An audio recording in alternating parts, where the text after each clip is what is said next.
கர்த்தர் சொல்றாரு, நீங்க வாதை நிறைந்து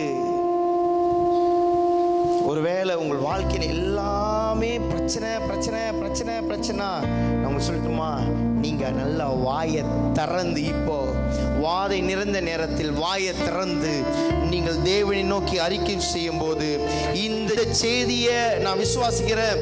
டுடே, இந்த நிமிஷம், இந்த நேரம், இப்ப யாரெல்லாம் அறிக்கை செய்றீங்களோ, இந்த செய்தி முடிவதற்கு முன்னாடி கர்த்தர் உன் காரியங்கள் எல்லாம் ஜெயமாய் மாற்றி தர என் ஆண்டவர் வல்லவராயிருக்கிறார். நீ வாயை திறந்து நீ அறிக்கை செய்வாயானால் கர்த்தர் உனக்கு முடியாத காரியங்களை முன்பே முடித்து, கர்த்தர் உனக்காக தெய்வீக பதிலை தந்து, இன்னைக்கு பதில் இல்லாம இருக்கிற தேவ பிள்ளையே, கர்த்தர் உன்னை பார்த்து சொல்றாரு, உனக்கு நான் பதிலை தந்து, நான் உனக்கு பதிலை தந்து, நான் உனக்கு பதிலை தந்து, நீ அறிக்கை செய்கிற நேரத்தில் நான் உனக்கு பதிலை தந்து, இந்த செய்தி முடிவதற்குள்ள அந்த பதில் உனக்கு வந்து சேரும். நீ கேட்கிற நன்மை வந்து சேரும்.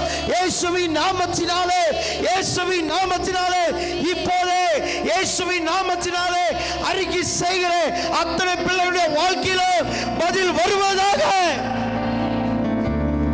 அல்லேலூயா. அவர் பதில் கொடுக்கிற தேவன், அவர் பதில் கொடுக்கிற தேவன்.